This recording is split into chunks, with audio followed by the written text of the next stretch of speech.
আসসালামু আলাইকুম। কবিটি বাংলার পক্ষ থেকে সবাইকে স্বাগতম। শিক্ষার্থী, আশা করি তোমরা প্রত্যেকে ভালো আছো, সুস্থ আছো, কবিটি বাংলার সাথেই আছো। বিশেষ করে তোমরা যারা 2025 সালে কারিগরি শিক্ষা বোর্ডের অধীনে এসএসসি পরীক্ষা দিতে যাচ্ছ, এসএসসি ভোকেশনাল ও দাখিল ভোকেশনাল, তোমাদের সকল প্রকার আপডেট সবার আগে দেওয়ার চেষ্টা করছি। এবং সামনে যেহেতু পরীক্ষা, রমজান শুরু হলো, রমজানে অবশ্যই কিন্তু তোমাদের গা ঢালা দিয়ে সব ছেড়ে দিলে হবে না, পড়াশোনা কিন্তু চালিয়ে যেতে হবে, যেহেতু রমজানের পর তোমাদের বোর্ড পরীক্ষা অনুষ্ঠিত হবে।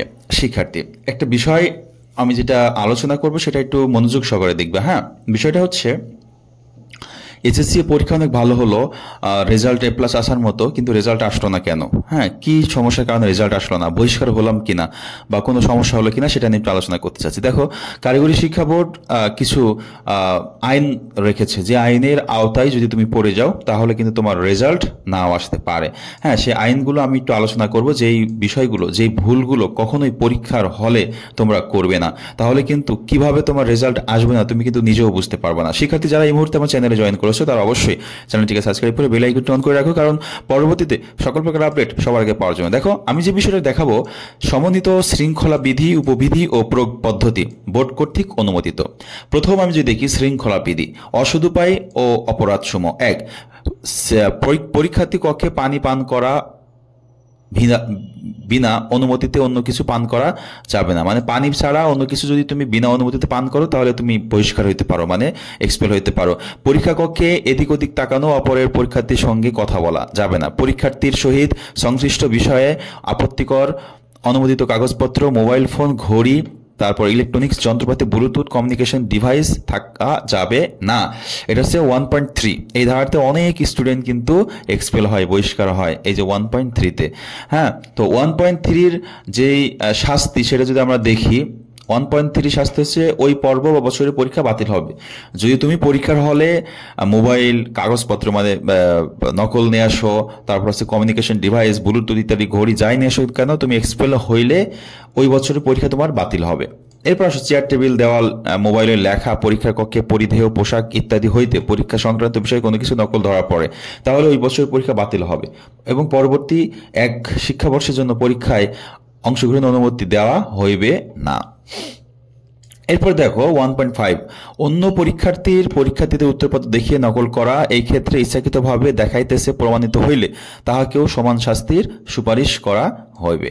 আচ্ছা, উত্তরপত্রে প্রশ্নপত্রের সহিত সম্পর্ক বিবর্জিত আপত্তিকর কিছু লেখা অথবা অযৌক্তিক মন্তব্য বা অনুরোধ করা, এই পরীক্ষা বাতিল করা হবে এবং পরবর্তী এক শিক্ষাবর্ষের জন্য পরীক্ষায় অংশগ্রহণ অনুমতি দেওয়া হবে না। দেখছো, তোমরা মনে করো পরীক্ষার হলে পরীক্ষা খাতায় বিভিন্ন জিনিস লিখে আসো, যে ফোন নাম্বার দিয়ে আসো, ফোন নাম্বার দিয়ে বলো যে স্যার ফোন দিতে, টাকা পয়সা লাগলে দিব, পাস করাই দেন, এই ধরনের, বা পাস না করলে জীবন নষ্ট হয়ে যাবে, এই ধরনের কোনো মানে আপত্তিকর জিনিস লেখা যাবে না, গেলে তুমি এক্সপেল হবা, তোমার রেজাল্ট কিন্তু আসবে না।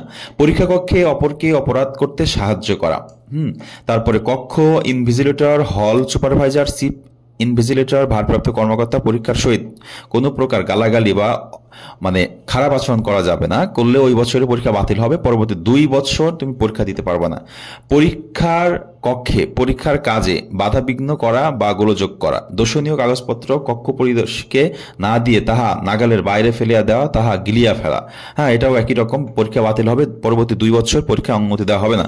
এক উত্তরপত্রে 2 রকম লেখা বা 2 ব্যক্তি হাতের লেখা, এটা ওই বছরের পরীক্ষা বাতিল হবে এবং পরবর্তী 2 শিক্ষাবর্ষের জন্য পরীক্ষা অংশগ্রহণে অনুমতি দেওয়া হইবে না।